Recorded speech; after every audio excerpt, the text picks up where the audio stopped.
Hey guys, it's your girl Nikki, Proverbs 31, and sorry, have not been on to do an update in a while. As you can see, here's baby Jaden. Jaden is now 6 weeks old in a couple of days, like 6 weeks and 3 days or 2 days. Jaden is now, he's a good 12 pounds. I'm not kidding. So I'm gonna let you see him in his totality. He's my little linebacker boy. He's not that happy with us right now, with me, because part of the reason why I've not been on to doing updates a lot. But one of the things is that you just get tired. I just went to change his diaper to do a video, and then he had pooped. He pooped. I changed him, and yeah, so I changed him, and he then I decided to wash him up. He decided he wanted to pee on me, and then he pooped on me. Oh, he spit up on me, then he pooped on me, and then he peed on me again. So yeah, he has a double chin. Say, I got my double chin. I call him my little Samoan. You go finish your school. Go finish your school. So anyway, so let's see. Update regarding Jaden. So a couple of things have been going on with him. One of the things is that he eats very well. We are breastfeeding, for the most part, nursing. Beside even in the bottle, it's breast milk. Besides the time I was in the hospital, we had to do. Yeah, oh, thank you. He wants to nurse. He's always wanting to nurse if it was up to him. But say hi. So let me turn him and see if he'll look at himself. Say hi. Okay, so one of the things about Jaden, he has what is called a lip tie, and I didn't know this. Nia apparently has it as well, and their daddy. It's normally hereditary, and what it causes is, if you see this, it's like a little callus here, and because he's not able to latch on properly when breastfeeding, because his lip doesn't. Don't you worry about it. Go do your schoolwork. It just means it has an extra skin. I'm gonna see if he'll let me do it. He said, Mommy, why are you showing everybody? So you see that? And typically people who have the lip tie, they have a gap between their teeth. So my husband had one, and Nia had one, but I did take him to the dentist, and they said that, yeah, they did say that he was too young to do anything about it.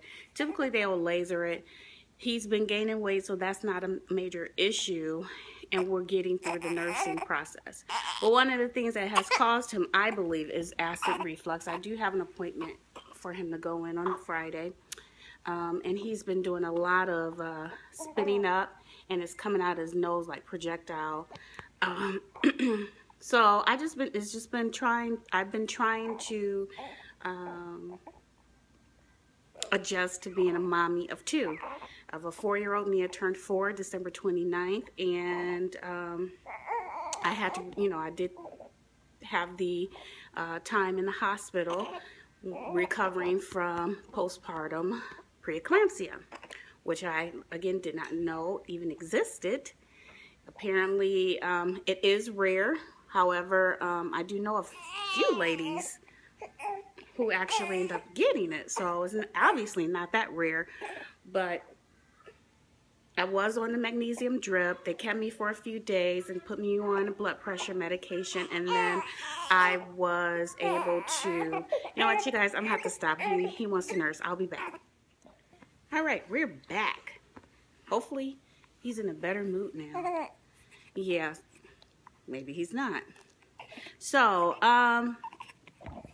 you guys can't see, but I did get my hair colored. I'll do an update regarding that because I'm looking crazy right now.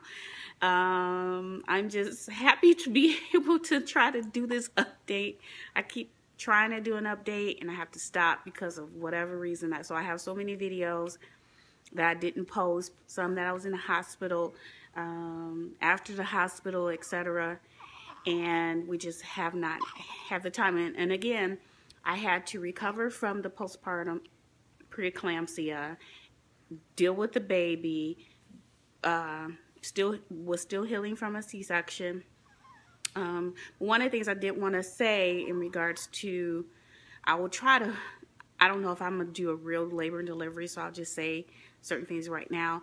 So when we had Jaden, we actually, what was funny is that, well, not funny, but emotional. Right before it was time for me to go in the back, I was talking to my nurses, and we just started crying. I started talking about, I wish my dad was there. I started crying, and one nurse said, I know I lost my dad. We both ironically lost our dads in 2012. And then the other nurse was like, oh, I miss my grandma. And so we were just all back there crying.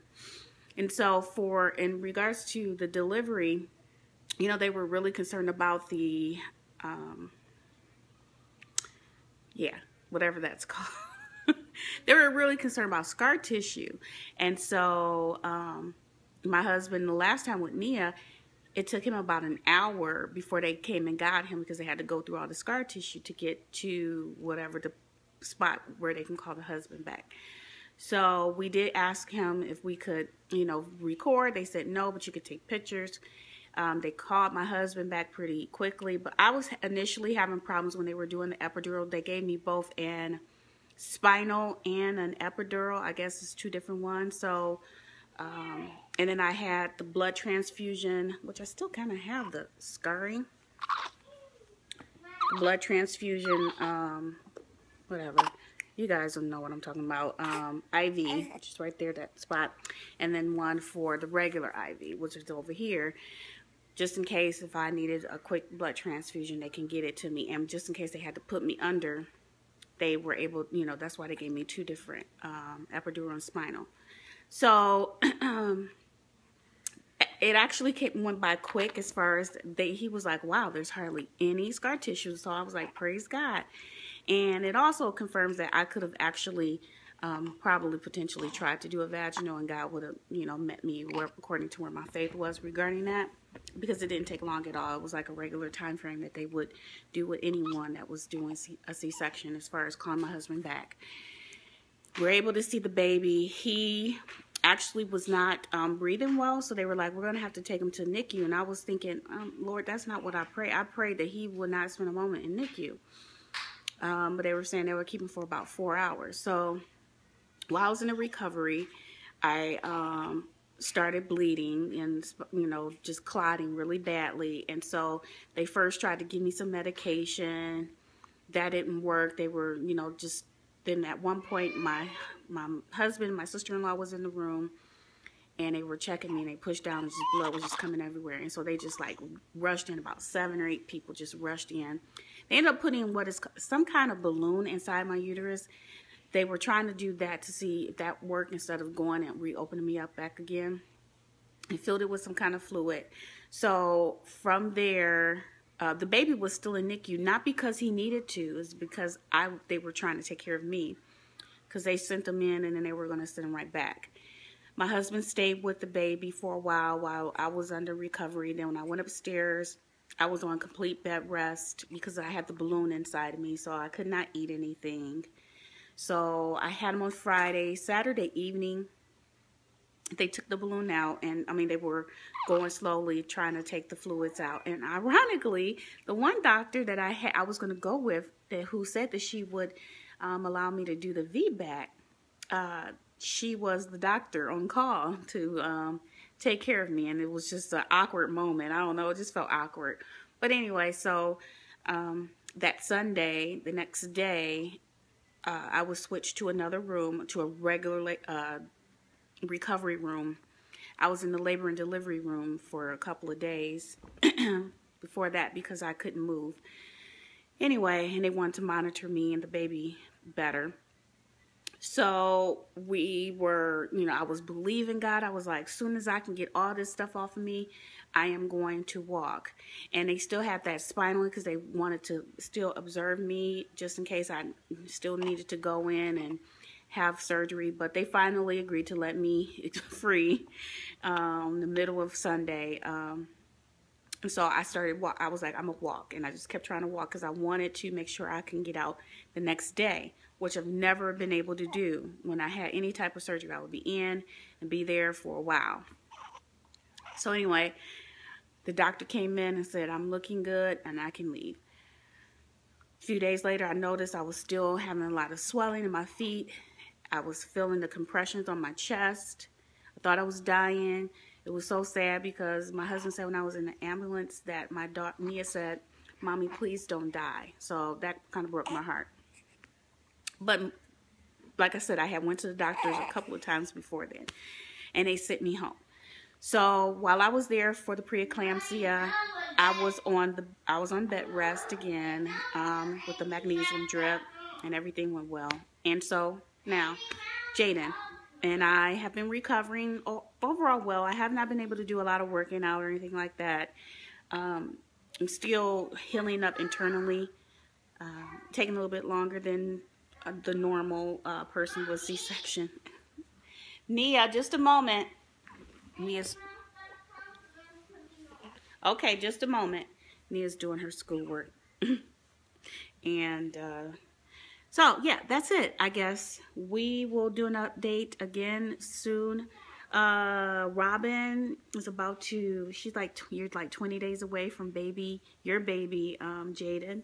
And DTTC, you know, you're in my prayers, and everybody who's about to potentially start something or just recently had a fail cycle, you guys are in my prayers. I have been watching you all.